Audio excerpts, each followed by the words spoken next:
Oh, So, your first time in Italy, I have to ask to all the artists. So, what about? I love it. I love it here. You need me to talk in here, right? Okay. I love it. It's my first time in Turin, and I've been to Italy as a child a couple of times, but I can't really remember. And I love the people here. For me, new places is always about the people there, you know. And people in Italy, they always have a smile on their face, and it's like it's not sunny outside, but the people kind of give the sun with their smile, so that's pretty cool. Yes, of course, thank you. So, who want to be the first? Maybe we have some questions from the venue? No? So, I have my question from Eurovision, Australia. Greetings from Melbourne, where it is 5 o'clock in the Oh morning. shit. So, Go to good sleep, man. morning. What was your friend Robin's involvement in your music, and what was his reaction when you qualified for Turin? I think he's sitting here, right here. He first of all, his reaction was, I think, where you were kind of crying actually for the first time. Yeah, you were. He was kind of he would never admit it, but he had a little tear in his eye. Yeah, you did. So yeah, I think he was pretty hyped as well. And yeah, he's had a big influence on my music. Of course, I've been making music for a long time, just like playing in small bars and all around town, you know, not really having any listeners.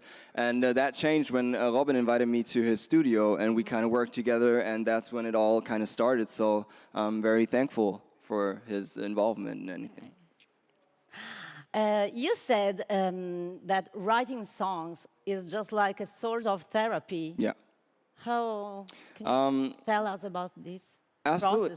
process? It is, for me, writing down thoughts, that's where it begins. That alone has like such an impact because, when you think about things, it's always just a quick thought and you don't really deal with those feelings. And as soon When as it you write them down, you give them a becomes more relevant. exactly Yeah. there's a manifestation, a physical manifestation of the thought, and so it gets much more real. And that is the first part. Then for me, like turning those thoughts and feelings into melodies that kind of mean something to me, that evoke something. That's like the second step of the therapy program. And then of course, like sharing those thoughts, sharing those feelings, and like standing on a stage talking about it, having all these people. It's like a group session at that point where everybody just has their own side of the story, tells their side of their their experiences and their thoughts on it. And yeah, so these three kind of steps, they all make me feel like, yeah, music is kind of a self therapy actually. And you are on the stage performing with keyboards and guitars and loop station Yep. and drum pad. How do you cope with that? I I mean, love it. it's so many things to do. Yeah, well, Yeah. it's so much fun actually. It's yeah, I got the loop station, so that makes it possible for me to play various instruments kind of at the same time and just loop them together. And yeah, it's so much fun because I've been doing that for years now. I love it. At first, of course, it was pretty hard, just like getting into it all. But now I don't have to think about it anymore, which is great because as soon as I think about it, it's like I'm out. Yeah, exactly. It's over. So no, I really love it. Natural And process. exactly. Yeah, Yeah, you I couldn't do go. it differently. Okay. Questions? Yes, you, sir. Hi Second there. line, and then you. Okay. Oh wow. Hello, Malik. Hi. Good to see you again. Good to see you. Simon from Good Evening Europe, once again, after Stockholm and Amsterdam. Now you've been to all of these pre-parties and met the Eurovision fans, and now you're here in Eurovision. What has been your overall impression of these last 2 months? I'm just super hyped. It's been an amazing experience, an absolutely unique experience, and I'm so happy to be part of it. For me, what made me the happiest in this whole thing was having the contact to the fans actually, because they're so invested in everything and they're so passionate. And I've been to with the pre-parties. I've been to countries and places I've never been to before. For example, Israel in Tel Aviv.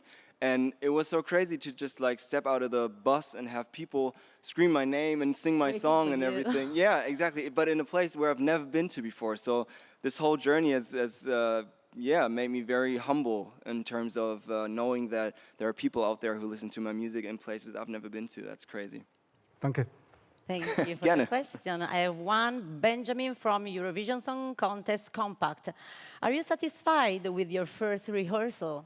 Yeah, I am definitely. Yeah, we had some issues, of course, everybody has with the camera stuff, but we just sorted it out like this, and they're also super professional and super relaxed. I've played a couple of productions and everything, and normally everybody's super stressed, and it's like you don't even want to say anything. But here, everybody was calm. They're like just making jokes and everything. Maybe, maybe. They seem to be relaxed, but Yeah, maybe. but they're covering it up pretty good. Yeah, okay. Other questions? Yes, you, madam. You wanted to. Not. Oh, okay. You already answered. So, Sasha from the Eurovision Song Contest Green Room podcast in Germany. You have postponed your next tour by a few days. Did you do that in case of your victory, so that you have a few days to celebrate? It's actually just one day. So we got one free day after Eurovision on the 15th, and then the tour starts. So we're definitely going to have a party. It doesn't matter if there's a victory or not, because this whole experience is just worth having a party for sure. And then, yeah, we got one day to sober up, and then the tour starts. So I hope one day is going to be enough, but I don't think so. Which is the first thing you want to do after the Eurovision Song Contest? Right after Yeah, the final? right after. Ooh, probably have a little gin tonic or two, and then just have a great night with all the other artists and all my friends. My family's going to be here, so yeah, it's going to be a long night for sure. Okay. Can you tell us the story of the TV series The Office? Yes, I know the story. Yeah, you do? All right, cool. Yeah. Yeah, actually, an episode of The Office was the inspiration behind Rockstars, Yeah. my song, because it's actually a comedy series, so it's pretty weird. But there was this like very deep moment where one of the characters, I'm not going to spoil, I'm not going to say who said it or when, but somebody said, I wish there was a way to know you're in the good old days before you've actually left them. And that sentence, that quote kind of really hit deep for me. You know, it was like I cried immediately, I got to admit. And yeah, it made me realize so much about myself and my mood back then. And it made me realize how much time I spent in the past, thinking about the good old days, comparing myself to when I was a child or when I was in my youth, and just not thinking about everything. As a child, we always tend to just live in the moment. There's no worries, there's no thoughts. Everything is so lighthearted and mindless. And through that quote, I realized that I've grown up into a person who's just like always thinking about everything and caught up in a lot of worries and doubts and everything. And that was like a very painful realization, but also, sorry for talking so much, but that's important because it also made me realize that we as humans always tend to see the good old days when they're over. And we almost never see the good things while they're still happening, but after they're done, and we look back at them. And I feel like, and that's what I'm trying to do with the song, I feel like we should change that and see the good things in here and now, Yeah, we have to remember to be child. Exactly, Yeah. absolutely. I have a question for you from Salman, Germany. After having performed in so many big European cities in the last weeks, do you feel like a rock star? Maybe a little bit, yeah. I mean, I love standing on stages. I've been doing it for a couple of years now, and of course through COVID that was taken away, and just now, having that opportunity back to stand on stages again and do what I love, play my music in front of people, that's just absolutely amazing. And it kind of gives you some rock star vibes, for sure. Okay. What about your pictures in your video clip? How did you choose them? I don't even know how I chose them. I just went through all my child pictures, and there weren't too many, actually, because I got two older siblings, and my parents, the first child came, they were taking thousands of pictures all the time. Then the second child came, a little less, and then I came, and it was like, okay, let's take 5 pictures, and then we got it. So The first was an 5 easy process. pictures, okay. Sonia from Germany, you just released a special version of your album Anonymous Colonist with the rock stars on it. How does it connect to the other songs on the album? I think it does connect in a very beautiful way because it's about looking back, you know. And this album was also created in a time where now retrospectively thinking about it, I was living a very, very great life, you know, making music, being on stages and everything. And Rockstars, I released it during COVID when I was looking back at that time. So I feel like it really like closes the circle on my songwriting journey with the whole album. How do you live the competition, Eurovision competition? How do I view them? No, how do you live it? I mean, how do you feel about the competition? Also, oh yeah, sure. I am very honored. You know, they're all great. I've met most of them now on the pre-parties and everything, and there are a lot of great songs, and of course, great artists behind them. You know, where I feel like it's like a school trip with friends more than it is a competition, actually. And I have to ask you, which is your favorite artist or song? I don't think that I can settle on one, to be honest. Okay. I love Belgium's song this year, "Miss You" by Jeremy. He's a good Jeremy? guy. Shout out. Is also, it your friend? Yeah, I Yeah. think we're bros. Yeah. Yeah. Also, Sam Ryder's track, of course. Spaceman is amazing. Gives me those good old school vibes, you know. And yeah, I mean, there are so many. I could go on and on. I love the song from Ukraine, actually, Stefania. I love that track. Yeah, the list goes on and on. Okay, so any other questions here? No? I keep on doing mine. Bernardo from Website Festival PT. Could you explain the meaning or the meanings of your song Rockstars? Yeah, as I said, you know, Rockstars is about looking back at the good old days, kind of. Yeah. But what I'm also trying to do with the song, or remind all of us with the song, is that we should look for the good old days or the good days in the present right now instead of always looking back. Because I feel like, you know, there's always great things happening around us, but we just tend to lose sight of them in the moment and focus on the bad things while they're happening instead of, you know, as soon as the things are over, we tend to find out how great they were. And that's something we should change because there's always great things happening around us. Okay. Yes, you, sir, first. It's your turn. Ah. Hello again. Just one. Sorry, I didn't hear. Hello, Malik. It's JP from Radio International. Good to see you finally at long last here on the stage of the Eurovision Song Contest. We were part of your start before you actually went to the national final. We had an interview on our radio program with you. You've been to many parties now. Which of the parties was the best one, and with which artist do you connect, or did you connect, specifically here at Eurovision Song Contest? Okay, let me think. The best pre-party is hard to say. I think for me personally, the best show was in Amsterdam because it felt like it was this huge, I think it was the Heineken Music Hall, so it was an actual concert venue. And for me as a live musician, it just absolutely gave me back those life feeling sensations. And so that was like, for me, it was like a big show. So that was like probably my favorite one. But they were all great, of course. And which artist do I connect most? That was Yes. Yeah.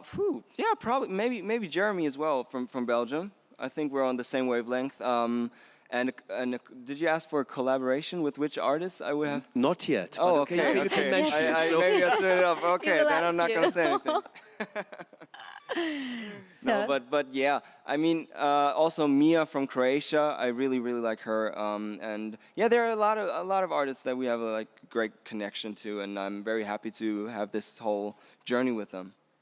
If I may ask one more question, is that okay?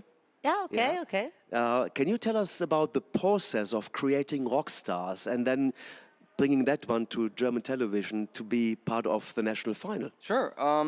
I wrote Rockstars last year after, as I said, watching that The Office episode, and I wrote a couple of. I always write songs actually, and it was one of those songs, but it somehow felt very different for me because it had like such a personal meaning to it, and it was so much more vulnerable than I usually write my songs, and so. Because of all that, I wanted to release the song as soon as possible, and after that, Robin actually came to me and he asked, you know, there's this period now where you could apply for the national pre-selection of the Eurovision Song Contest, and is that something that you could, you know, think about or imagine? And honestly, I never thought of being part of Eurovision, even though I really like the event. But I never really thought of being there myself. But in that moment, when he asked me, I immediately thought of Rockstars, of the song, and I felt like, two things actually. The first thing was I felt like it's such a personal song, and I'm pretty sure that through Eurovision you reach a lot of people who can then, might feel the same way or can identify with the lyrics and the meaning of the song. And also I felt like, it's such a different track compared to all the Eurovision songs that I know, especially coming from Germany, that I thought like, fuck it, let's just try something new. It's a special one. Yeah, Yeah. sure. I saw your post on Instagram. You were skateboarding in Oh Turin. gosh. Do you love No, skateboarding? not at no, all. I think, just for the picture. yeah, I think every skateboarder would have seen that I'm not a professional. No, I was just it was just lying around and I jumped on it, and I'm very happy that I didn't have an accident. Okay. Yes, you sir. First line, your turn. Hello, Malik. Hi there. My name is Farouk from France, from Paris. I've noticed that you have your guitar with you. Yeah. May you play something for us? Sure. Yes, of course, course. you will. I like that question. Yeah. Rockstar, of course. If you want. Perfect. A little out of tune, but it's all right. Look where we are. We used to be the rock stars. I never thought of no harm till this thing we call life stopped gleaming. I wish there was a way to go back dreaming. Remembering it's so hard when time is moving so fast. Wish there was a way to know that we're in the good old days before we all just leave 'em. Thank you you go. so much. Sure. Thank you. Thank you. Thank you for your performance. Thanks. So, what does the sound of beauty mean for you? Oh gosh, that's a difficult question. The sound of beauty. The first thing I just thought of was the voice of my grandfather. Actually, he sadly passed away a couple of years ago, but he was an opera singer. And I'm I'm not really an Oprah fan, but like hearing his voice, I got some tapes and everything. That would be the sound of beauty for me, for sure. Yes. I have one more last question. Siegfried, I heard that you are having a close connection with your 87-year-old grandma who lives in the United States. Will she be able to follow the Eurovision Song Contest, and do you ever heard from her? Oh yes, I think she'll be able to watch like the show, right? Because in the United States it's gonna be like 5 o'clock or something like that, so it's Yeah. gonna be fine. She's very, very proud, and she's so crazy. She's 87 now. I think she's 87, or she just 87? turned 87. Okay. And she just got a tattoo. She just sent me a picture of her getting a tattoo with a tequila shot in her hand. So She she's like rocks. completely, yeah, she's a rock star for sure. And so I love her. If you're watching this, Omi, I love you. And yeah, I can't wait to listen to what she's gonna say after the big show. It's gonna be cool. Yes, of course. Thank you very much, Malik Harris. It's a pleasure to meet you.